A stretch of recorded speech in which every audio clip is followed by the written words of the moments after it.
오늘은 그의 뜻을 아는 지식으로 제목으로 여러분께 제 이야기를 해드리려고 합니다. 저희가 한번 따라해 보실까요? 그의 뜻을 아는 지식. 이게 현대인의 성경 버전으로는 그의 뜻을 아는 지식으로 되어 있고, 우리 개역개정 성경에서는 여러분들께서 읽으신 것처럼 하나님의 뜻을 아는 것, 이렇게 되어 있습니다. 하나님의 뜻을 아는 것. 그래서 우리가 이 말씀으로 제가 생각하는 이러저러함을 여러분들께 전하는 시간을 갖도록 하겠습니다. 괜찮으십니까? 예, 좋습니다. 여러 가지 공부를 하는 와중에 제가 10년 동안, 근 10년, 아니면 20살 때부터 하면 벌써 제가 한국 나이로 34이니까 한 14년 정도 됐어요. 14년 정도 돼서 제가 고민했던 것이 무엇이냐 생각을 해볼 때 신앙이 생활이 되고 생활이 신앙이 되는, 누가 알려주는 어떤 슬로건이나 어떤 이런 말씀이 아니었고, 제가 항상 그 고민을 해왔던 부분입니다. 우리 지금 대한민국 청년들 중에 10명 중에 몇 명이 종교인이라고요? 2명. 지금 대한민국 20대 청년 중에 설문조사를 보니까 대한민국에 있는 20대 청년 중에 10명 중 2명만 종교인입니다. 그러니까 10명 중 2명이 기독교인이 아니고 10명 중 2명이 종교인. 그러면 천주교, 불교 합쳐서 하면 이제 많이 잡아서 1명이라고 하면 지금 대한민국의 20대 중에 10명 중에 1명만 기독교인입니다. 근데 우리 어른 시대 때는 어떻게 했었죠? 여러분? 어른 시대 때는 어땠죠? 기독교인들이 많으면 1000만 명 잡았거든요. 1000만 명, 뭐 800만 명, 뭐 작게 잡으면 600만 명이 기독교인이다 이러는데, 어른 세대는 어떻게 했을지 모르겠지만 지금 20대 10명 중에 1명 정도가 기독교인이다. 여러분들께서 신앙생활을 오래 하셨는데 얘네들이 20살 딱 되고 나서 교회를 떠납니까? 안 떠납니까? 떠나요. 그죠? 아버지, 어머니 세대는 교회를 열심히 다녔는데 청년들은 교회를 떠나요. 왜 떠날까요? 왜 떠날까요? 어머니, 아버지 직분과 상관이 없는 거예요. 왜 떠날까요? 썬데이 크리스천이 되거나 자식이 어떻게 사는지를 잘 몰라요. 그러면 우리가 어떻게 유추할 수 있냐? 20년 동안 우리의 열매들을 봤을 때 양적 증가가 이루어진 것도 아니고 질적으로 우수한 것도 아니고, 그 말은 뭐냐? 우리가 생활했던 그 기독교 세계관에 있어서 약간 좀 부작용, 잘못된 부분이 있을 수 있지 않나, 이런 생각을 해봅니다. 그 말을 우리에게 적용해보면 어른들이 어떻게 했죠? 어른들의 한국에서 그동안 신앙생활을 해오신 그 모습이 본인의 열심도 있겠지만 어떤 중요한 것들을 놓친 것은 아닌가. 그렇기 때문에 내가 예수를 충만하게 믿는다 하더라도 내 자식들, 내 가정이 은혜를 받지 못하는 겁니다. 하나의 사회생활의 연장선으로 하는 거예요. 왜? 교회도 일종의 체면이 있고 평판이 있고, 이해가 되시죠? 그래서 회사 생활 하듯이 하나의 공적 생활이기도 합니다. 종교 생활이라는 게. 근데 오늘 여러분께서 오전에 말씀을 드렸던 것처럼 우리 복음은 생명이란 말이죠. 생명. 아멘이십니까? 우리는 영생을 얻은 자로서, 생명을 품은 자로서. 그러면 제가 20대 때 고민했던 게 뭐냐면, 어른들의 예배를 드리는 모습과 실제 월, 화, 수, 목, 금, 토, 요일의 삶이 같다 틀리다? 틀릴 때가 많아요. 애들이 여러분께 신호를 몇 번 줬을 수가 있습니다. 궁금한 걸 물어봤을 수가 있어요. 이렇게 살면 안 되지 않냐라고 할 수 있어요. 왜? 교회에서 선포되는 말씀과 실제로 직장에서와 가정에서 사는 모습이 다르기 때문에. 이해가 되십니까? 성령님이 내 안에 내주하시면은 우리가 거룩한 말을 할 수밖에 없어요. 그러면 뭐죠? 비속어를 쓸 때 우리의 양심이 찔린다는 겁니다. 이해가 되세요? 아주 상스러운 비속어를 말하는 거예요. 우리가 막 된 소리가 날 수 있고 이런 건 있겠지만, 내 안에 성령님이 거하시면, 우린 성경에서 뭐라고 했죠? 거룩한 성전이라고 했습니다. 그러면 우리가 거룩하지 않는 생활을 할 수가 없는 겁니다. 어디서? 교회에서 믿음 좋은 척 하는 게 아니라 교회에서 말씀을 듣고 우리가 세상 속에, 예수님께서 뭐라고 했죠? 우리가 불교처럼 저기 산속에 들어가서 세상과 등지라고 했습니까? 그건 기독교가 아니에요. 그죠? 기독교는 뭡니까? 예수님을 품은 우리가 세상 속에 들어가는 거예요. 예수님께서는 세상에 가라고 했어요. 아멘이십니까? 소금과 빛이 되라고 했습니다. 소금이 뭡니까? 냉장고가 개발되기 전에는 음식이 썩기 때문에 그 썩는 걸 방지하는 게 소금의 역할이었단 말이에요. 예수님께서 말씀하셨습니다. 너희들이 소금의 역할을 못하면 무슨 소용이냐? 그건 말은 뭡니까? 우리는 썩은 세상, 짙은 어둠이 가득한 세상 속에 들어가는 사람이라는 거야. 들어가는 사람. 근데 우리는 여기가 조사온이라는 그런 식의 신앙생활을 했다는 거죠. 하나 더 나가서 뭡니까? 내 안에 하나님이 계시는데 내 직장 생활은 직장에서 통용되는 방식, 그리고 내 가정에서는 내 기질적인 것들. 여러분, 내 기질과 성격이 영순입니까? 복음이 영순입니까? 그게 참 힘들어요. 내 기질을 꺾는 게 힘듭니다. 내 기질을 꺾는 게 힘들어. 남자는 표현을 잘 못해요. 근데 이거는 민족성 플러스 기질이라 할지라도 여러분, 우리들의 기질이 내가 그렇게 표현을 못한다고 하면 그게 통용이 됩니까? 아니에요. 하나님께서 우리를 사랑하신다고 66권을 통틀어서 얼마나 많이 표현하셨습니까? 그죠? 그리고 유대인들은 아직도 잘못된 메시아를 기다리고 있지만 유대인들에게 배울 점들이 있어요. 유대인들은 뭐냐면 아빠와 자식들이 일주일에 계속 소통을 합니다. 학교에서 배운 것들을 말해주기도 하고 아빠가 직장 생활을 얘기하기도 하고 이 식사 때도 그러고 가정에서의 대화가 살아있어요. 인격적인 대화가 살아있다는 거예요. 그리고 아이들이 부모님을 통해서 보는 겁니다. 가정에서, 직장에서 예수님을 믿는 사람처럼 행하기 위해 부단히 노력하는 그 모습을 애들이 보고 자라는 거예요. 이해가 되십니까? 책을 보지 않는 부모님이 책을 보지 않아요? 그럼 애들이 어떻게 책을 봅니까? 의사 집안, 변호사 집안 애들이 왜 공부를 하는 줄 아세요? 누가 시켜서가 아닙니다. 분위기가 그래서 분위기가. 가정 분위기가. 가정 분위기를 누가 만드냐? 아비와 어미가 만드는 거죠. 아버지와 어머니가. 이해가 되십니까? 제가 그런 고민을 많이 했다는 거예요. 20살 때부터, 어릴 때부터. 왜 어른들은 교회에서 말씀하신 대로 살지 않을까? 왜 저 성도님은 교회에서 거룩한 척 52주 한 번도 안 빠지고 예배는 드리는데, 한 번도 안 빠지고 뭐 헌금 생활을 하는데, 왜 당회할 때마다 상스러운 말을 할까? 왜 직장 생활에서 저런 모습을 보일까? 왜 예배만 끝나면 저 모습이 그대로 살아날까? 그게 잘못됐다는 거예요. 여러분들은 선교를 가보셨는지는 모르겠지만 선교를 가시면 뭐가 좋냐면 한국에서 예배드리는 스타일이 전부가 아니라는 걸 여러분들이 깨닫는 게 선교의 이점 중에 하나입니다. 중국에서는 공안들이 있기 때문에 이런 예배당에서 공식적으로 예배를 못 드려요. 그리고 지금 시진핑이 이제 뭐라고 해야 되지? 그 세를 불리고 있잖아요. 헌법도 고치지 않습니까? 공산당 그 당론을 고쳤잖아요. 그래서 교회에서도 저 시진핑 주석 사진이 있어요. 그래서 예배 드리기 전에 그 사진 앞에서 이렇게 이렇게 해야 합니다. 신앙적으로. 그러면은 중국에서 선교사님 얘기 들을 때 중국에서 어떻게 예배 드리죠? 카페에서 커피 마시면서 사도신경 하는 겁니다. 우리들이 갖고 있는 예배의 틀이 다 깨지는 거예요. 뭐가 예배입니까? 이스라엘 가보시면 이슬람, 유대교, 기독교가 섞여 있어요. 금요일은 이슬람 사람들이, 그 중동 사람들이, 이슬람 사람들의 성일이 금요일이에요. 토요일은 유대인의 성일이 토요일입니다. 주일은 기독교인들의 성일입니다. 그러니까 우리가 한국에서 이렇게 생활하는 게 다 전부가 아니라는 거예요. 한국에서는 이렇게 예배를 드리는 우리가 감사한 어떤 틀이 있는 거고, 근데 이 틀만 마냥 우리가 세상의 어느 곳에서 예배 드릴 때는 가끔은 카페에서 아니면 지하실에서 몰래 예배를 드리는 민족도 있다는 거예요. 지금 전 세계 인구가 77억인데 하나님께서 한국에서 이렇게 예배 드리는 사람도 보고 동시에 어디서 숨어서 예배 드리거나 아주 열악한 환경에서 예배 드리거나 이런 크리스천들도 함께 보신다는 겁니다. 왜? 하나님께서 무소부재하시기 때문에. 그러니까 제가 의문을 가졌던 게 뭐냐면 어른들과 지금 기독교, 한국 기독교계에 아주 잘못된, 한국뿐만 아닙니다. 미국이나 한국이나 근 300년 동안 일어났던 복음주의 운동의 한계와 잘못된 점이 뭐냐? 한 번만 따라해 주십시오. 종교의 하나님. 내 하나님과 내 교회 생활을 주일 예배 시간에만 국한한다 이 말이에요. 개인의 영성과 교회 경영에만 우리의 모든 종교관이 초점이 그렇게 행해졌다 이 말입니다.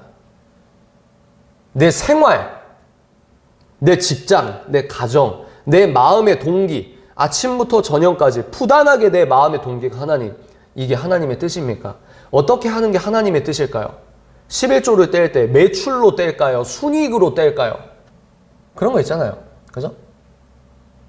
하나님 세금을 낼 때 이렇게 낼 수 있는데 이렇게 할 수 있는데 나는 이거는 용납할 수 없습니다. 하나님, 나라는 모르겠지만 하나님 아시니 내가 양심을 이 몇 푼 때문에 하나님의 양심을 포기하지 않겠습니다. 또 뭐가 있을까요? 하나님, 내가 자식 농사가 너무 힘듭니다. 자식이 내 마음대로 안 됩니다. 그러면서 주님께 그렇게 토로하면서 부모님이 가정에서부터 내 인생에서부터 내 직장에서부터 하나님을 믿는 소금과 빛의 역할을 강하게 해야 된다. 그런 부단한 노력에서 뭐가 꽃피어난다고 생각하냐면 영적인 권위가 나온다고 생각합니다. 사무엘서를 보면 하나님께서 뭐라고 했죠? 사무엘의 말에 권위를 실어주셔서 사무엘이 하는 말은 하나도 땅에 떨어지지가 않는다고 나와 있습니다. 하나도 땅에 떨어지지 않는 말의 권위가 우리 기독교인들이 회복해야 된다고 생각합니다. 왜죠? 지금은 가정 50대, 60대가 직장생활 하시는데 5년, 10년만 지나면 이제 명예퇴직 한단 말이에요. 그럼 소득이 끊깁니다. 교회가 돌아가는 그 교회 경영에 있어서 최소한의 금액이 있잖아요. 금액. 교회 이 전기세는 공짜로 합니까? 그죠?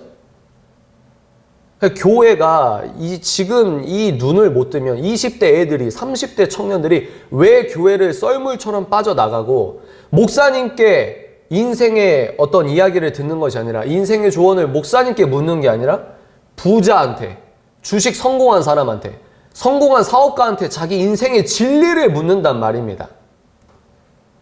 그런 사람들의 강연할 때는 꽉꽉 차는데 교회선 청년들이 썰물처럼 빠져나가요. 대한민국 20대 중에 10명 중 1명 정도가 기독교인이다? 그런데도 우리는 똑같은 기독교 패러다임으로 예배를 드리고 있다 이 말입니다. 5년, 10년만 되면 이게 완전히 소득이 끊기는 50대, 60대가 그대로 있는데 그럼 그때서야 발 동동 구르면서 20대 청년들이 왜 안 오지? 그렇게 하는 거는 좀 늦었다. 지혜가 뭡니까? 먼저 보는 거예요. 지금 현재 우리가 겪고 있는 예배에서 신호를 감지하는 겁니다. 소음 중에서 이 소음뿐인 세상에서 신호를 감지하는 거예요. 청년들이 왜 교회를 떠나냐? 제가 봤을 때는 신앙과 생활이 분리된 채 살았다. 그래서 제가 공부를 해보니 한번 따라해 주십시오. 기독교 윤리학. 기독교 윤리학이라는 학문이 있어요. 신학에서. 기독교 윤리학. 하나님께서 신학원을 보내지 않으셔서 신학원에서 배우고 있는 교재를 다 제가 샀습니다. 책을 사고 있어요. 공부하는 거죠. 기독교 윤리학이 뭘까요? 여러분?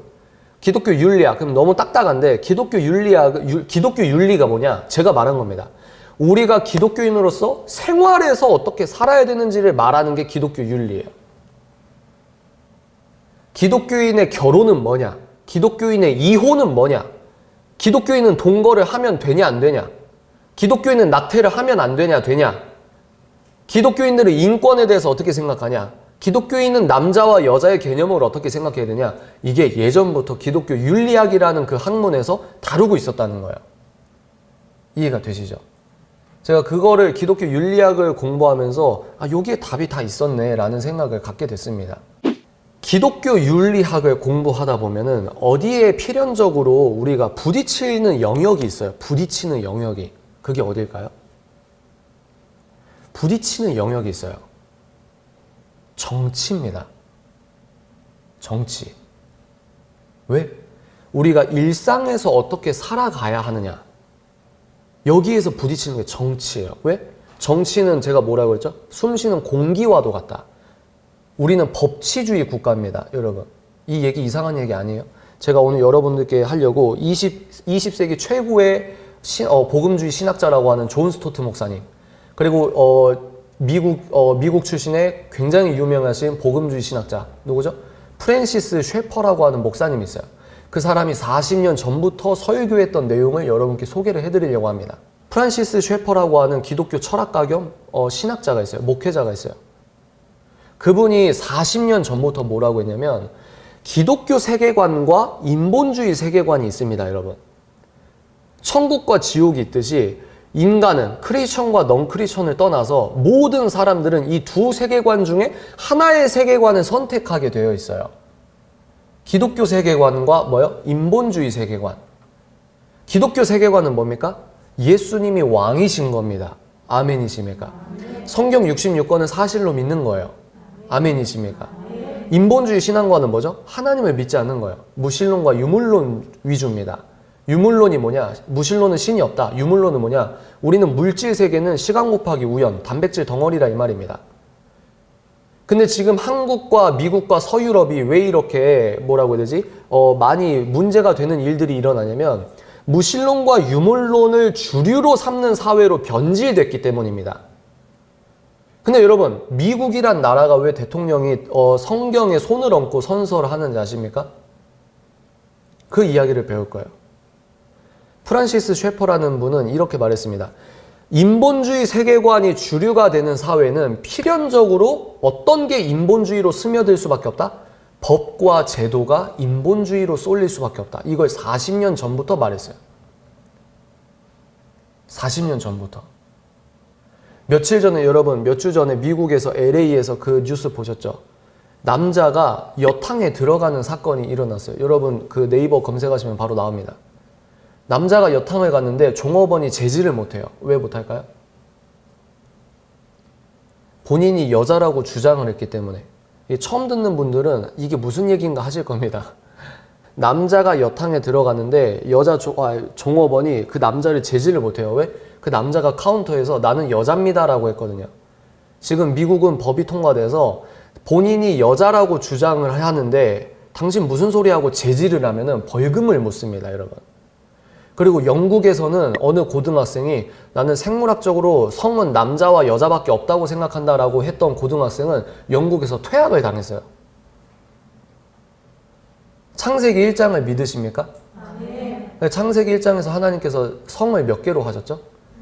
남자와 여자로 창조하시고 부부는 뭡니까? 남자와 여자가 결혼해서 한 가정을 이루는 게 부부이자 가정이에요. 맞죠?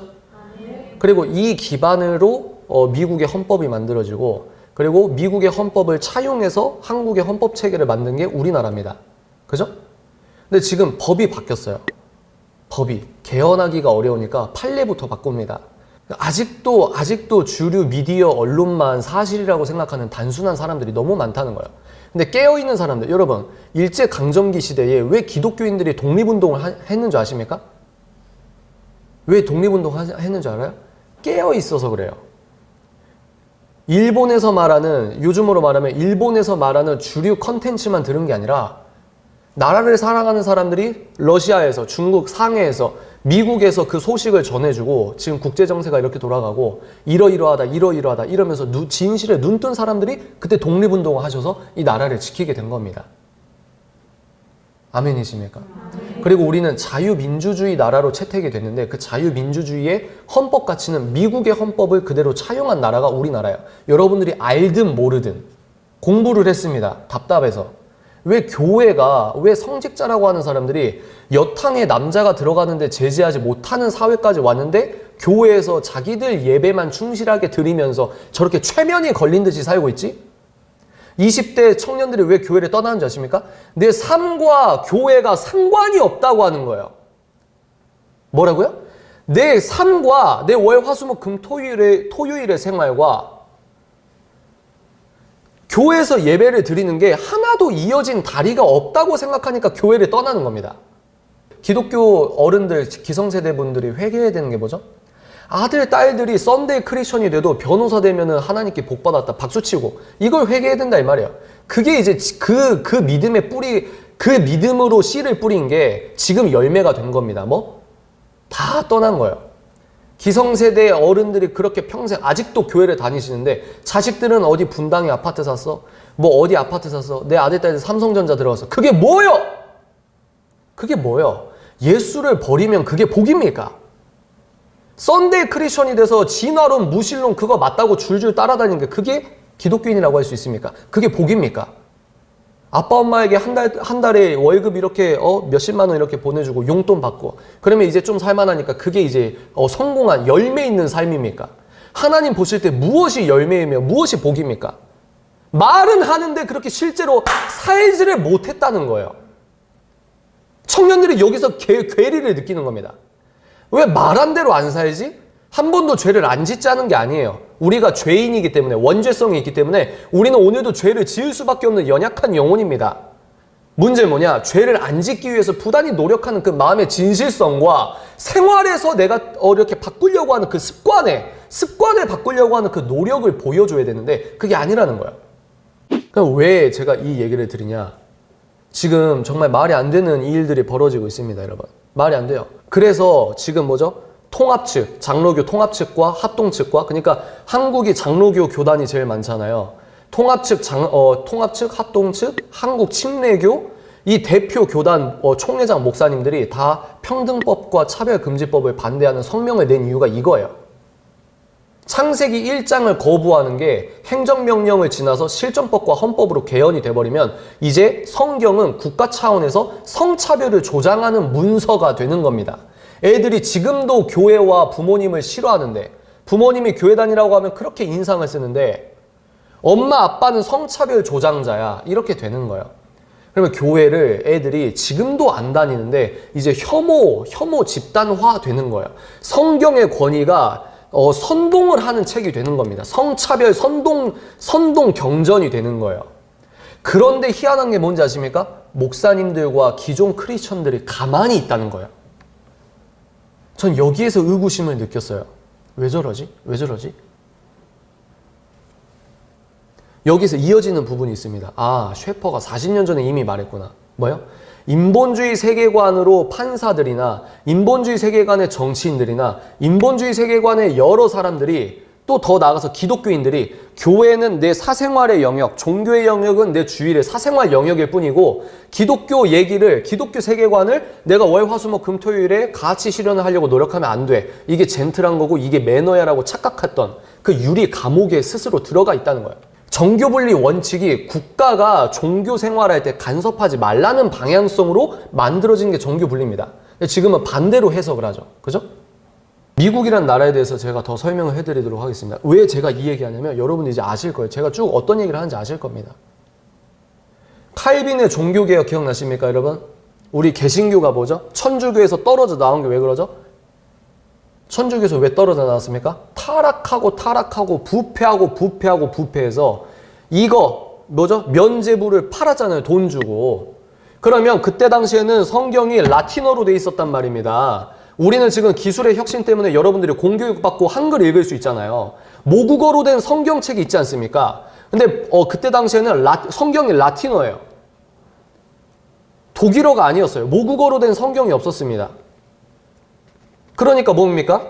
신부가 성경을 읽어주고 설명해주는 걸 그냥 끄덕끄덕하면서 아, 이게 하나님의 뜻이구나 이랬단 말이에요. 근데 여기에서 면죄부를 팔게 되니까 그 신부 중에 한 명이었던 루터가 들고 일어난 거 아닙니까? 아멘이십니까? 이거 아니다. 오직 믿음으로, 오직 은혜로. 그리고 우리는 뭐예요? 루터가 목숨을 걸고 라틴어 성경을 독어로 번역해서 모국어 성경으로 뿌린 겁니다, 여러분. 왜? 하나님은 신부를 통해서, 사제를 통해서 만나는 게 아니라 성령 하나님과 우리가 직접 만난다. 이게 개신교예요. 아멘이십니까? 여러분 알든 모르든 여러분 감정이 막 거북하든 그건 상관이 없는 겁니다. 역사니까. 그렇게 모국어로 된 성경을 읽고 우리가 인쇄혁명도 일어나고 종이값이 떨어지고 책값이 떨어지고, 뭐야 이게 하나님의 말씀이었어? 이게 혁명이라고 하는 거예요. 그게 개신교예요. 그리고 자유민주주의가 어떻게 나왔습니까? 여러 학자 중에 자유민주주의의 토대를 장로교로 보는 학자들도 있다고 합니다. 장로교. 당회를 만들고 목사님, 당회장 목사님이 있고 당회를 구성하는 장로님, 그리고 성도님, 이런 회의, 권력이 목사님에게만 집중되는 것이 아니라 권력이 분산되는 거죠. 이 시스템, 장로교회의 시스템을 자유민주주의의 원천으로 본 사람도 있어요. 그 개신교라고 하는 프로테스탄트 정신, 우리 개신교 정신이 민주주의와 뗄래야 뗄 수가 없습니다. 왜죠? 사제로부터 우리가 하나님과 직접 만난다. 그러면 어떤 개념이 파생됩니까? 여러분? 따라합시다. 개인. 일본에서, 우리 한국어는 거의 일본에서 그 번역을 했던 그 말입니다, 여러분. 네덜란드에 이제 철학가들 보내가지고 거기에서 공부시켜가지고 이게 단어의 뜻을 치환해가지고 번역한 게 이제 우리나라가 지금 쓰는 단어인데, 우리가 처음으로 번역을 할 때 어려웠던 단어가 뭐냐면 개인이에요. 조선시대 때는 개인이라는 개념이 없었습니다. 그러니까 외국에서 개인이란 단어를 보는데 이걸 어떻게 번역해야 되지? 그 고민을 많이 했어요. 왜? 개인이란 개념이 없었으니까. 근데 하나님과 내가 직접 만난다. 여기에서 개인의 어떤 인권 형성이 시작이 되는 겁니다, 여러분. 이해가 되십니까? 이해가 되세요? 그 종교개혁 칼빈의 영향을 받은 사람이 누구냐? 한 번만 여러분 따라해 주실까요? 오늘 아주 수준 있는 공부를 하신다고 생각을 합니다. 칼빈의 종교개혁에 영향을 받은 사람, 여러분 한 번만 따라해 주십시오. 루더포드. 루더포드라고 하는 사람이 칼빈의 영향을 받아서 어떤 책을 썼어요. 어떤 책이냐? 한 번만 따라해 주십시오. 법이 왕이다. 그런 책을 썼는데 그때 당시에 금서로 정해졌습니다. 왜 그럴까요? 여러분 옛날에는 책 한 번 잘못 쓰면 죽어요. 그죠? 법이 왕이다라는 책이에요. 라틴어 같은데 이게 라틴어 같은데 제대로 읽는지 모르겠지만 렉스 이런 책을 썼다고 합니다. 법이 왕이다. 법은 왕이다. 근데 왜 이게 금서로 되고 이 사람을 막 핍박하고 이랬을까요? 그때 당시에는 왕이 법이었어요. 이해가 되십니까? 여기에서 말하는 법이 왕이다의 루더포드가 말하는 법이 왕이다의 법은 하나님의 법을 말합니다. 아멘이십니까? 우리 로마서 8장 한번 펴볼까요, 여러분? 로마서 8장 1절 한번 우리가 읽어보도록 하겠습니다. 로마서 8장 1절 2절 우리가 한번 읽어보도록 하겠습니다. 로마서 8장 1절 2절. 여러분 잠 오시지만 우리가 좀만 깨어서 좀만 참아 주십시오. 로마서 8장 1절 2절 우리가 한 목소리로 읽어보도록 하겠습니다. 시작. 그러므로 이제 그리스도 예수 안에 있는 자에게는 결코 정죄함이 없나니 이는 그리스도 예수 안에 있는 생명의 성령의 법이 죄와 사망의 법에서 너를 해방하였습니다. 아멘. 우리는 생명의 성령의 법을 따르는 사람입니다. 아멘. 그러니까 우리의 믿음의 선진들이 목숨을 걸고 소위 말해서 개혁을 한 거예요. 개혁을. 정말 신변의 안정과 생명의 그 위협을 느끼면서도 개혁을 했다고요. 왜? 오직 은혜, 오직 믿음. 그리고 칼빈주의. 뭐죠? 칼빈주의의 핵심이 뭐죠? 여러분 한 번만 따라해 주십시오. 영역 주권론.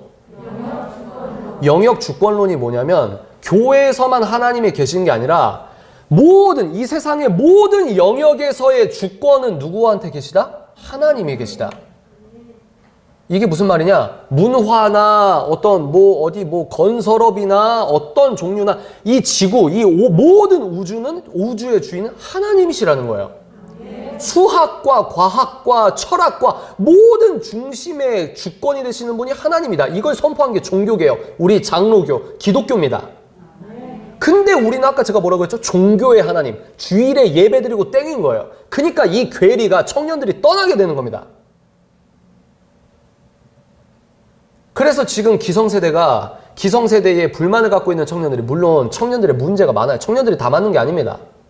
부모님 세대가 이 대한민국을 이렇게 이끌어 주셨잖아요. 근데 그럼에도 불구하고 우리가 유의미하게 찾아야 할 신호가 있다는 거예요. 다시 돌아볼까요? 루더포드가 뭐라고 했다고요? 법이 왕이다. 왕이 곧 법이었어요. 지금까지. 그죠? 그러면 자유민주주의가 뭡니까? 입법, 행정, 사법. 이 권한을 세 개로 쪼갰어요. 임기를 주고 서로 견제하게 장치를 만들고 이게 자유민주주의입니다. 그걸 세팅한 사람이 누구냐? 여러분, 칼빈의 영향을 받은 루더포드가 쓴 책이 법이 왕이다. 여기서 법은 하나님의 통치법을 말합니다. 그러니까 왕도 법 아래에 있어야 된다. 이거예요. 왕도 하나님의 법 아래에 있어야 된다. 이게 루더포드의 개념입니다. 아멘이세요? 근데 이 루더포드의 법이 왕이다라는 개념으로 이 개념을 세속화한 거. 그러니까 세상에서 이 돌아갈 수 있는, 구현할 수 있는 소프트웨어를 만든 사람이 존 로크라는 사람입니다. 이해가 되세요? 존 로크의 통치론이 있는데 통치론이라는 책을 통해서 미국의 건국의 아이디어가 생성이 된 거예요. 다시 칼빈 종교개혁, 루더포드의 법이 왕이다. 아니, 법이 왕이다. 왕이 법이 아니다.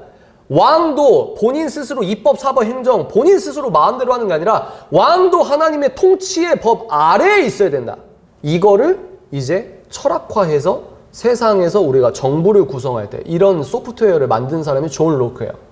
그 존 로크의 통치론을 기반으로 만들어진 나라가 미국입니다, 여러분. 그래서 성경에 손을 얹고 나라에서 대통령이 세상에서 우리로 말하면 대통령 선거 당선돼서 성경책, 이 66권 성경을 손을 얹고 선서를 하는 이유가 그 말입니다. 교회와 말씀 위에 세워진 나라예요. 존 로크 통치론이 하나님의 말씀을 얼마나 인용했는지 여러분들 배우지 않았습니까? 미국의 건국 아버지들 대부분이 너무너무 열심히 있는 기독교인들이었어요. 기독교인. 그리고 그 미국의 헌법 정신을 갖고 온 나라가 어디다? 대한민국이다. 여러분들은 몰랐지만 국가를 세우는 그 기준은, 국가를 세우는 원리 원칙은 헌법이에요. 헌법. 왜? 우린 법치주의 국가니까. 이해가 되십니까? 이거를 어려운 말로 여러분 4글자로 한 번만 따라 주십시오. 서구 문명. 예, 이걸 서구 문명이라고 하고, 이걸 다른 말로 자유민주주의 뭐 이런 식으로도 얘기하기도 합니다. 큰 보자기죠. 서구 문명. 근데 이거를 뭐 위에 세워졌다고요? 이거는 기독교적인 어떤 자기 위안적인 제가 음모론을 펼치는 게 아니라 역사적 팩트입니다. 역사적 팩트. 이 서구 문명 사회는, 우리 자유민주주의 사회는 기독교를 빼고는 말할 수가 없어요. 한국의 정치 전문가, 한국의 법률 전문가도 이걸 몰라요. 근데 요즘에 미국에서 유학 가는 아이들이, 미국에서 유학 가는 청년들이 이런 이야기를 하는 겁니다. 공부를 해보니 아, 성경 위에 세워진 나라가, 성경 위에 세워진 소프트웨어가 이거였구나. 여러분, 그러면 사탄의 실제를 믿으십니까? 여러분, 사탄 있어요, 없어요? 사탄이 우리를 가만히 둘까요? 여러분, 생각을 해보세요. 여러분이 사탄이면은, 만약에 우리가 사탄이면은 성경 위에 세워진 국가 시스템을 좋아하겠습니까? 싫어하겠습니까? 그래서 공격을 하는 거예요. 그래서 법과 제도를 바꾸려고 하는 겁니다. 그래서 예전에는 여러분 교과서에 안 실리는 내용이 뭔지 아세요? 중국과 소련에서 근 100년도 되는 100년도 안 됐어요. 채 100년도 안 됐는데 소련과 중국에서 공산주의 때문에 죽은 인구수가 많게는 1억 명이 죽었어요. 1억 명. 1차 세계대전, 2차 세계대전 합한 전사자 수보다 많아요. 마르크스라고 하는 예수님을 싫어하는 사탄교를 숭배했던 그 마르크스, 이거 다 역사적 자료가 있는 겁니다. 마르크스가 사탄을 찬양하는 시가 있어요.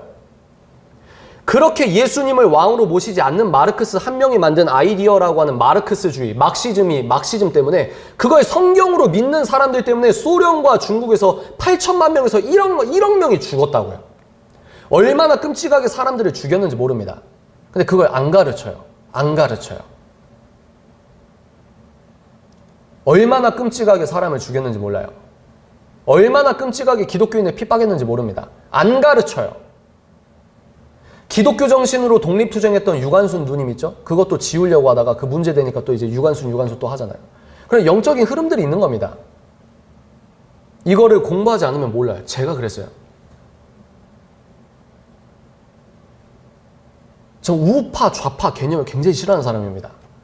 근데 뭘 모르시는 분이, 한국 근현대사의 한국적인 현실 정당적 원리만 아시는 분들은 뭐만 하면 우파 우르르, 뭐만 하면 좌파 우르르, 그게 아니에요. 우리 기독교인들은 예수님 뭐라고 하셨습니까? 너를 이리 때의 가운데로 보내겠다. 우리는 핍박받을 수밖에 없습니다, 여러분. 마지막 때가 가까이 오면은 우파고 좌파고 예수 믿는 사람들은 핍박을 받을 수밖에 없어요. 정치인들이 신념으로 움직입니까? 표로 움직이는 게 정치예요, 현실 정치. 생각을 해보십시오, 여러분. 남자가 여탕에 들어가서 여러분들 체육시설에서 남자 기숙사, 여자 기숙사 섞어가지고 그렇게 사는 거, 여러분들 그게 인권이라고 하는 걸 믿으실 수 있겠습니까? 받아들일 수가 있겠어요? 이게 성차별하는 겁니까? 뉴스에서 다른 걸 보도하는 것들을 직접적으로 경험하는 청년들이 지금 일어나고 있다, 이 말입니다. 이상한 청년들이 이러는 게 아니라 서울대 무슨 학과, 서울대 박사, 어디 석사, 이런 청년들이 목소리를 내는 거예요. 기독교 정신에 의거해서 이거는 아닌 것 같습니다라고 얘기를 하는 겁니다. 내 아들, 딸들이 유치원에서 반성경적인 공부를 하고 있어요. 정치 넘어서 영적인 흐름을 봐야 된다, 이 말이에요. 지금 여러분들이 누리고 있는 자유는 공짜가 아니잖아요. 저도 전쟁 세대가 아닙니다. 근데 여러분들도 아니잖아요.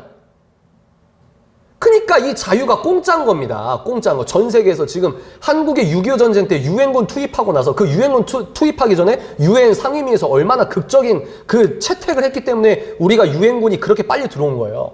이런 역사를 공부하며 하나님께서 인도하셨다라고 밖에 말할 수 없는 나라에서 우리가 살고 있다 이 말입니다. 지정학적 위치에서 대한민국은 러시아와 일본과 중국, 북한에 끼어 있어요. 자유민주주의가 이루어질 수 없는 지정학적 위치에 있는 나라가 우리나라라 이 말입니다. 근데 70년 동안 자유민주주의가 지금 지켜오고 있어요. 자유민주주의가 뭐라고요? 우파, 좌파가 아니고 자유민주주의, 서구 문명이라고 하는 이 시스템은 성경적 아이디어 위에 세워진 철학입니다. 역사책에서 말해도 안 믿어요, 사람들이. 왜 그러죠? 죄송합니다. 미혹당해서 그래요. 어떻게? 종교의 하나님만 믿어서 그럽니다. 영역주권론의 장로교 성도인데도 영역주권론을 외치면서도 주일의 종교의 하나님을 믿기 때문이에요. 그러니까 내 아들, 딸들이 유치원에서 어떤 걸 배우건, 내 성도가, 우리 생활에서 어떻게 하건, 공무원 준비하시는 분, 제가 그 여러 교회에서 다닙니다. 어디 교회, 임용고시, 교대 근처에 교회가 있대요. 그 교대 기숙사에 있는 크리스천 청년들이 많습니다.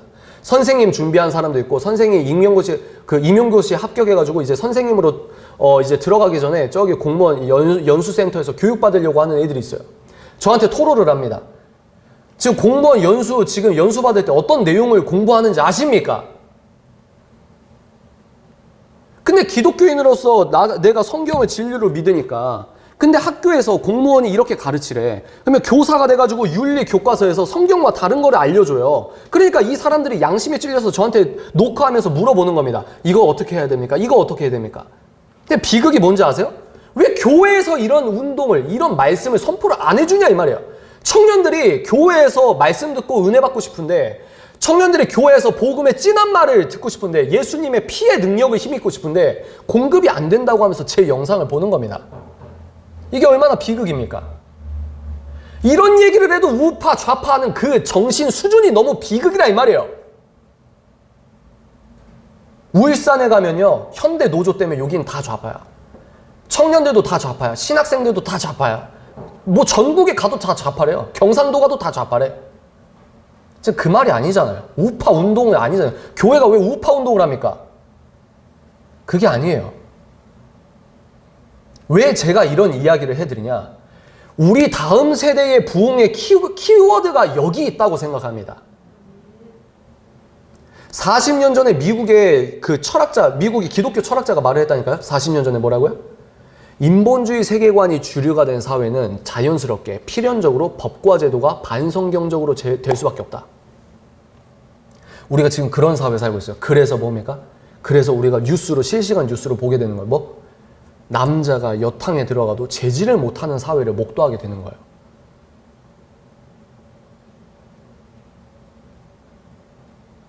그리고 지금 똑같은 그 원리의 법안을 한국에서도 통과시키려고 지금 어느 당에서 그걸 밀어붙이고 있습니다. 그러니까 한국의 장로교 통합이든 합동이든 침례교든 어디든 목사님, 총회장분들이 다 이거 공식적으로 반대를 하는 거예요. 그래서 그러면 이렇게 물어보실 수가 있습니다. 그러면 자유민주주의는 복음이 아니야. 예수님은 좌파도 우파도 아니야. 맞아요. 예수님은 좌파도 우파도 아니에요. 근데요, 여러분 곰곰이 생각해 보세요. 기독교 윤리학이 뭐라고 했습니까?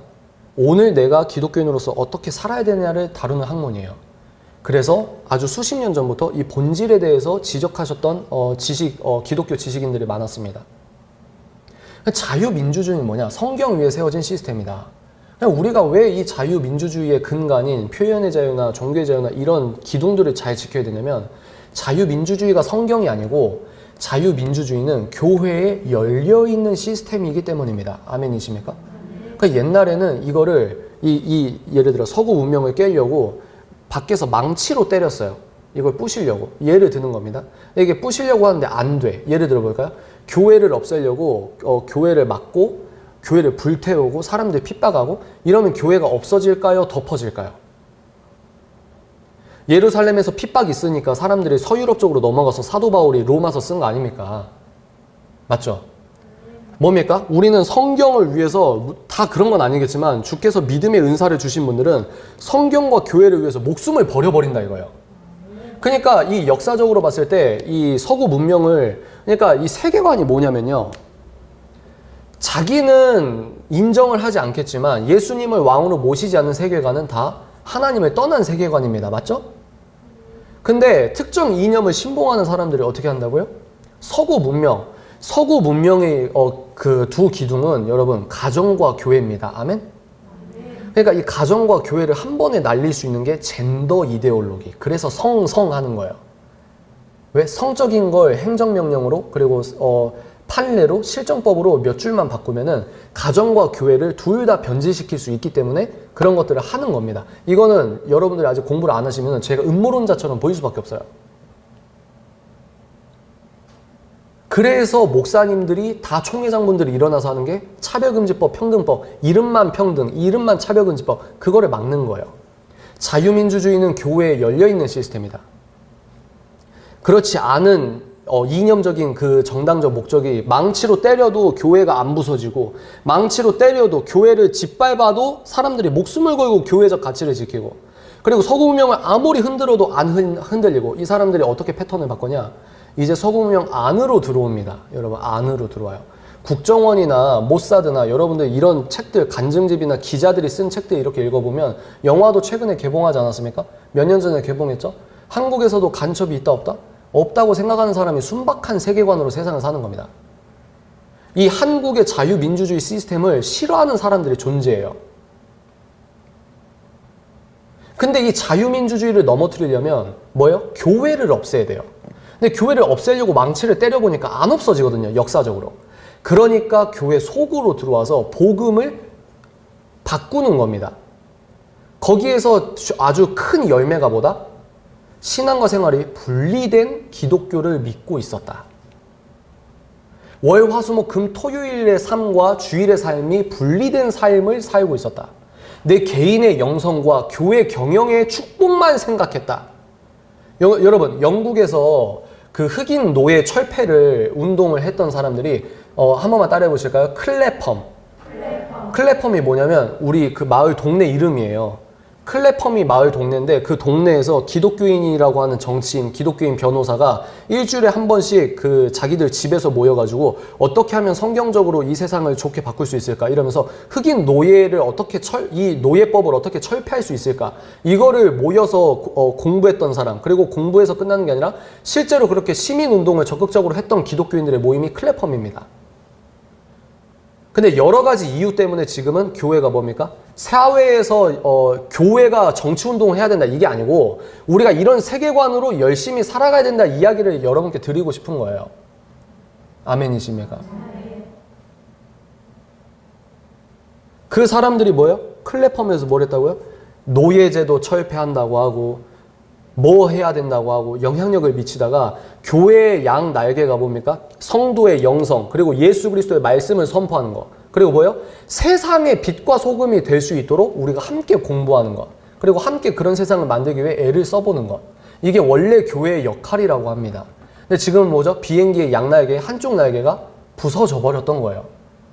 제가 공부를 해보니까 14년 동안 공부를 해보니까 하나님께서 이것 때문에 나를 준비시키고 훈련시키신 건 아닌가.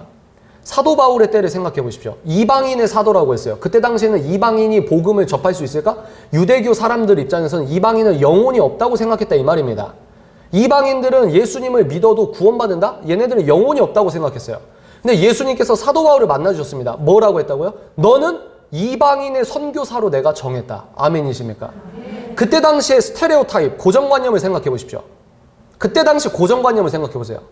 이방인에게 복음을 전하고 이방인들도 예수님을 믿을 수 있다는 그 문화 자체가 형성이 안 됐다 이 말이에요. 근데 지금 우리가 딱 우리 시대를 한번 돌아보십시오. 교회에서 왜 저런 얘기해? 이렇게 우리가 유대인들이 이방인 세계를 생각했던 그런 낯선 것처럼 지금 우리가 300년 동안 끊겨왔던 비행기의 한쪽 날개를 지금 다시 우리가 고쳐서 이 두 날개를 향해서 우리가 이 세상 속에서 날아가야 된다 이 말입니다. 아멘이십니까? 저 우파가 아니에요. 믿어주십시오. 안 믿더라고 이거를. 아무리 얘기해도 안 믿어. 박근혜 정부 때 한라단지 만들려고 하고 이런 거는 그 반대하면 그럼 전 좌파예요? 그냥 말도 안 되는 말장난에 속지 말라 이 말입니다. 그럼 우파와 좌파가 뭐죠? 학술적 용어로 제가 정리를 해드렸죠. 프랑스 혁명 때는 프랑스 혁명의 말이 혁명이지 기독교 탄압이었습니다. 십자가를 불태우고 기독교인들을 죽였어요. 그게 프랑스 혁명이라고 하는 겁니다. 프랑스 혁명은 하나님의 자리를 십자가를 치우고 예수를 치우고 그 자리에 인간의 이성을 올려두고 우린 이제 정답을 찾았다가 프랑스 혁명입니다. 미국의 혁명은 뭐죠? 하나님 아버지를 인정하는 천부 인권 시스템을 옹호하고 그 기조를 세운 게 미국의 혁명이에요. 학술적으로 말하면 프랑스 혁명. 하나님을 떠나고 인간의 이성이 곧 우리의 신이야. 우리는 신이야. 인간의 이성이 이제 정답을 찾았어. 이 계열이 좌파입니다. 학술적 용어로. 근데 좌파가 여기에서 나와요. 이게 좌파예요. 무슨 당 무슨 당. 이거는 현실적으로 우리가 분리하기 위해서 그렇게 말을 하지만 학술적 용어로서는 하나님을 버리고 인간의 이성을 하나님 자리에 올려둔 프랑스 혁명의 계보가 신계몽주의자들이 좌파입니다. 그럼 우파는 뭐냐? 미국의 독립선언서의 계보가 우파예요. 하나님을 인정합니다. 헌법에서 하나님의 천부인권을 인정해요. 아멘이십니까? 저가 말하는 우파 좌파는 이 말이에요. 이 말. 근데 이거를 교육을 안 받으신 분들은 우파 좌파 딱 하면 무슨 당이 떠오르는 거예요. 쟤 무슨 기독교인인데 쟤 저러고 있어. 이러고 있는 겁니다. 그러니까 제가 이쪽에서도 공격당하고 이쪽에서도 공격당하는 거예요. 그럼에도 불구하고 여러분, 일어나는 청년들이 있습니다. 아멘이십니까? 일어나는 청년들이 있어요. 오늘 우리가 말씀 제목이 그의 뜻을 아는 지식이에요. 하나님께서 오늘 여러분 생각해 보십시오. 저도 고민이 많아요. 내가 꼭 이렇게까지 해야 되나? 고민이 많습니다. 왜? 쉬운 일이 아니거든요. 쉬운 길이 아니에요. 쉬운 길이 아니에요. 내가 꼭 이렇게까지 해야 되나? 근데 저는 어릴 때부터 지금까지 자신 있게 말할 수 있는 건 있어요. 뭐? 저는 예수님을 항상 영순위로 하기 위해 목숨을 걸려고 했던 열정이 있는 사람이었습니다. 그 열정을 누가 주셨을까요? 제가 꼭 피운 게 아니죠. 하나님께서 저에게 그런 믿음을 허락해 주셨다고 생각합니다. 제 말은 자유민주주의라는 틀 안에서의 오른쪽과 왼쪽은 자연스러운 거예요. 이해가 되시죠? 다시, 자유민주주의라는 틀 안에서의 오른쪽과 왼쪽은 자연스러운 거다. 근데 제가 뭐라고 했죠? 이 자유민주주의라는 틀 자체를 유리감옥이라고 생각하는 사람들이 있다니까요? 이 사람들이 어떻게 하냐? 이 자유민주주의를 깨려고 하는 거예요. 근데 망치로 깨보니까 안 되니까 요 안에 들어와서 판례를 바꾸는 겁니다. 그걸 얘기하는 거예요. 그거를. 예를 들어 볼까요? 차별금지법과 평등법을 발의했잖아요. 특정 정당에서. 근데 홍익대 법대 교수님이나 서울대 명예헌법 교수, 법대 출신, 법대 명예 교수님이나 다 얘기하는 게 이 법을 통과시키면 우리 법리적 차원에서 이게 어그러진다. 왜 이 법을 만들려고 하는지 모르겠다. 그래서 의료계도 지금 반대하죠. 왜? 미국에서 의료학적 사실을 말해도 해고당합니다. 이게 팩트예요. 뉴스에 안 나와요. 그러니까 우리는 구조적으로 음모론자 취급을 받을 수밖에 없어요. 뭐만 하면 극우 그런 취급을 받을 수밖에 없어요. 의료인도 반대하죠. 목사님들도 반대하죠. 근데 법조인들도 반대합니다. 그리고 전국에 6,000명이 넘는 교수 모임이 있어요. 그 교수님들도 반대해요. 왜? 이건 종교를 떠나서 자유민주주의 시스템의 법리적 모순을 일으키는 법이다. 그런 것들을 우리가 행하고 있다 이 말입니다. 지금 뭐죠? 뮤지컬은 어떻게 합니까 여러분? 뮤지컬 공연은 지금도 4단계인데도 뮤지컬 공연은 한 번에 5,000명이 뮤지컬을 관람할 수 있어요. 아세요? 다시 뮤지컬은 지금 서울에서 왔잖아요. 서울은 6시 되면 3명이 못 앉아요. 카페에도. 자영업자분들 난리가 났습니다. 근데 뮤지컬은 지금 4단계 발령이 났는데도 서울과 수도권에서 뭐예요? 5,000명이 공연을 볼 수 있어요. 그러면 그 뮤지컬 배우들과 뒤에서 춤추는 애들 합하면 20-30명 됩니다. 그러면 뮤지컬 2시간 동안 하는데 그 뮤지컬 배우들이 마스크도 안 쓰고 노래하는데 침 튑니까 안 튑니까? 5,000명이 봐도 돼요. 근데 교회는 어디죠? 교회는 뭐죠? 전국에 있는 크고 작고 중형교회, 소형교회, 대형교회 상관없이 다 20명 끝. 처음엔 20명도 아니었죠. 전면 비대면 예배해라. 뭡니까? 형평성이 안 맞잖아요. 형평성이. 상식적으로 생각해 보십시오. 만약에 보수정당이 이렇게 딱 그래도 목소리를 내야죠. 왜? 우린 우파가 아니에요. 우파처럼 보이는 그리스도인일 수는 있습니다. 보수정당이 만약에 그렇게 방역해요? 그럼 들고 일어나야죠. 뮤지컬은 5,000명. 배우들과 춤추는 사람들 춤팀에서 2시간 동안 공연해도 5,000명. 교회는 전국에 있는 모든 교회 비대면. 그런데 이제 목사님 몇몇 분들이 들고 일어나니까 알았어요. 가처분 신청. 그래서 20명. 말이 되신다고 생각합니까? 억울한 거예요. 지금 특정 여당의 대선 후보가 공약 2호로 발행한 게 뭔지 아십니까? 서울대학교 학생이랑 김일성 대학교 학생이랑 교환학생을 추진하겠대요. 이런 나라예요.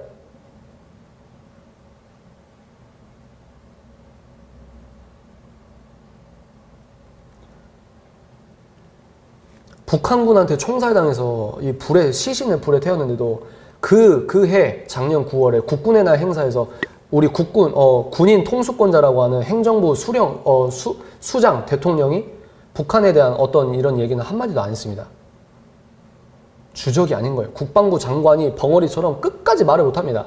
주적이라고 말을 못해요. 끝까지 못해요. 세계 인권단체나 유엔기관이나 지금 선진국에서는 한국을 굉장히 비판합니다. 여러분, 그리고 최근에 이제 또 단독으로 법안 처리하려고 하는 거 아세요? 언론에 대해서 굉장히 언론의 자유를 훼손하는 법을 통과시키려고 하는 거 아십니까? 언론의 자유, 집회결사의 자유, 표현의 자유, 종교의 자유 지금 다 어그러지고 있는 거예요.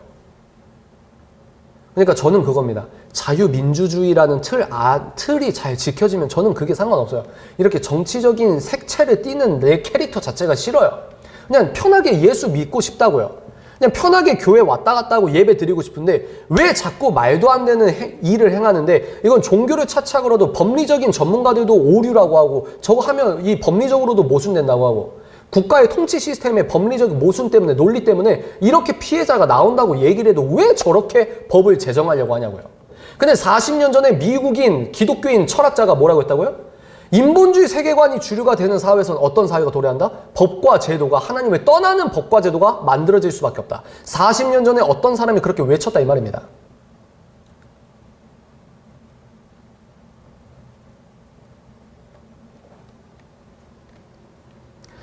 하나님의 뜻을 아는 것이 무엇일까요? 우리 청년들이 어떻게 하면 엄마 아빠가 믿었던 저 하나님의 능력을 힘입어서 예수님 앞에 회개하고 돌아올까요? 여기에 키포인트가 있다고 생각합니다. 우리가 잃었던 한쪽 날개를 회복해야 된다고 생각합니다. 우리가 몰랐던 나의 반쪽 영성의 카테고리를 회복해야 돼요. 기독교인으로서 목소리를 내셔야 됩니다. 기독교인이 무엇인지, 기독교인의 사회 참여가 무엇인지 이것들을 우리가 생각을 진지하게 해봐야 된다 이 말이에요. 제가 생각해봤습니다. 제가 만약에 목사 안수를 받았으면 내가 예배를 어떻게 인도했을까? 성경을 선포하죠. 왜? 교회는 성경 말씀과 하나님의 뜻을 선포하면 되니까. 맞죠? 근데 충분히 우리가 주일 대예배뿐만 아니더라도 이런 이야기들을 성도들과 함께 나눌 수 있는 교회 프로그램이 있었으면 좋겠다는 생각을 합니다. 제가 만약에 목사가 됐을 때 어떻게 인도를 했을까? 이런 생각을 해봤다 이거예요. 그래서 우리가 기독교인들은 사람 따라가지 마시고 저 당론의 이념이 성경에 의거해서 반대하는 거냐, 찬성하는 거냐, 그런 것들을 우리가 한번 눈여겨봐야 된다고 생각합니다. 여러분, 북한은요, 우리는 지금 마스크 쓰고 이렇게 예배를 드리는데 북한은 오늘 이 주일 예배도 이렇게 대놓고 못 드려요. 성경책 하나 있으면 잡혀가서 총살당하는 나라가 바로 위에 있잖아요, 위에. 우리가 지금 보고 있는 미디어, 그리고 그런 특징들, 여러분들 이거 다 믿으시면 안 돼요. 지금 그런 사회가 됐습니다. 우리 사회가 이렇게 될지 몰랐습니다. 한 50살, 내가 50살, 60살 될 때 이 정도로 망가지지 않을까 했는데 너무 빨리 왔어요. 이런 사회가 너무 빨리 도래했습니다. 우리가 지켜냅시다. 우리는 죄를 한 번도 안 짓는 사람이 아니라 죄를 안 짓기 위해 노력을 하는 사람이에요. 아멘이십니까? 죄를 이길 힘이 있다 없다? 없어요. 하나님의 은혜로만 죄를 이길 수 있는 겁니다. 그러니까 월, 화, 수, 목, 금, 토요일에 내가 하나님의 은혜를 받기 위해서 노력을 해야 된다 이 말이에요. 우리가 우리 세대를 위해 기도합시다. 청년들이 떠나갑니다. 떠나가요. 교회를 안 나와요. 왜? 종교 생활이니까. 우리가 그 청년들, 그리고 우리 세대들, 내 친척들, 내 가정들부터 나 때문에 감화받고, 야, 진짜 저 사람 예수 믿네. 저 사람 내가 초반에는 좀 오해가 있었는데 저 사람 저렇게 사는 거 보니까 저 사람은 예수쟁이네. 우리가 이런 칭찬 듣는 그리스도인 되길 바랍니다. 아멘이십니까?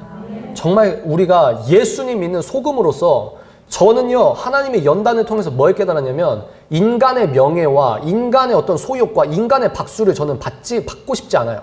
이미 하나님께 드려진 인생입니다. 이미 하나님께 드려진 인생이어서 이 땅에서 제가 기대하는 게 없어요.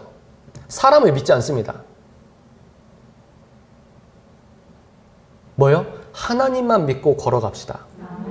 교회를 위해서, 이 교회가 존속될 수 있게 우리가 막 노력했는데 만약에 법 통과돼서 진짜 막 목사님들 해고되고 목사님들 막 그 민사소송 당하고 그런 사회가 만약에 20년이나 10년 안에 도래하면 뭐 그건 어떻게 핍박을 받아야죠. 우리는 국수주의자가 아니라 복음주의자입니다. 아멘? 노력은 하되 진짜 뭐 때가 어떻게 돼서 하나님의 어떤 뭐 징계인지 뭔지 노력은 하되 현실이 그렇게 당도하면 그건 받아들여야 되는 거예요. 아멘이십니까? 그게 저는 올바른 복음주의자의 태도라고 생각합니다. 마무리하겠습니다. 하나님의 뜻이 무엇일까요? 다음 세대의 부흥이 어떻게 도래할 수 있을까요? 다음 세대 애들이 목사님의 말을 안 듣고 특정 어떤 뉴스공장 MC의 말을 듣고 세상을 봅니다. 근데 우리는 달라요. 목사님이 뭐라고 하셨죠? 한 손에는 성경, 한 손에는 신문을 들고 살아야 된다. 기독교인들은 이렇게 살아야 되는데 성경만 들고 살았어요. 정치가 첨예하기 때문에 말싸움이 납니다. 그러니까 어른들이 이제 얘기를 안 해요. 그래서 저도 알아요. 말싸움 시작하고 교회에 막 분열이고 분별이고 막 다툼 시작하자 이게 아니고 우리가 나머지 반쪽 기독교인은 원래 교회의 역할과 기독교인의 역할은 사회적인 건강한 참여를 위해서 눈을 떠야 되는구나. 이 정도만 깨달으셔도 저는 절반의 성공이라고 생각합니다. 아멘이십니까? 영적 권위는 어디서 나온다고요? 신앙과 생활이 합일시되기 위해 부단히 노력하는 그 시점에서 영적인 권위가 나온다. 기독교 윤리학이 무엇일까요? 마무리입니다. 사도 바울이 이 편지를 썼을 때 제가 평소에는 성경만 읽다가 처음으로 사도 바울의 이 서신서를 읽으면서 생각한 게 이제 그때 당시에 영지주의라고 합니다. 이 구약의 하나님은 더럽고 아주 나쁘고 악한 하나님이야 이러면서 아주 이단적인 요소가 많아서 그때 당시 사도들이 편지를 쓴 내용들이 영지주의를 반대하는 게 많아요. 근데 그럼에도 불구하고 사도들이 쓴 편지 중에 여러분 결혼 얘기 많이 나오는 거 아세요? 부부가 이렇게 살아야 된다, 뭐 해야 된다 이런 얘기 왜 나올까요? 왜 그럴까요? 그때 당시 그리스도인들이 궁금했던 걸 사도들에게 물어본 거예요. 이해가 되시죠? 그 물어본 거에 대한 질문에 답을 써준 겁니다. 그러니까 어떤 의미에서 사도들도 이 사도 서신서나 이 신약들이 성도들이 평소 궁금해하고 성도들이 잘못 알고 있는 생활 속의 생각들을 바로잡아 준다 이 말이에요. 이런 의미에서 기독교 윤리학의 본질은 성경입니다. 어떻게 살아라, 어떻게 살아야 된다, 어떻게 해야 된다. 지금 청년들에게 복음처럼 퍼지고 있는 반성경적인 여러 생각들과 세계관, 영적 전쟁은 여러분 우리가 놓치고 있었던 저곳에서 영적인 최전선의 전쟁이 일어나고 있다. 우리 아들, 딸들의 정신을 지켜줘야 된다. 아멘이십니까? 하나님의 뜻이 무엇일까요? 그의 뜻을 아는 지식이 무엇일까요? 오늘 우리가 어떻게 살아야 되냐? 예수 충만, 성경 충만, 교리 충만, 죄를 토로하는 회개, 그리고 하나님 사랑, 이웃 사랑. 이게 성령 충만이라고 미국의 가장 위대한 신학자라 칭함받는 조나단 에드워즈 목사님이 말한 성령 충만의 5가지 적극적 증거가 이거예요. 예수 충만, 성경 충만, 교리, 신학 충만, 죄를 토로하는 회개, 하나님 사랑, 이웃 사랑. 이게 성령 충만입니다. 우리가 성령 충만하게 진짜 기독교인으로서 멋지게 삽시다. 사람들이 오해하고 핍박해도 슬퍼하지 마십시오. 하나님이 우리의 증인 되십니다. 기도하겠습니다. 하나님 감사합니다.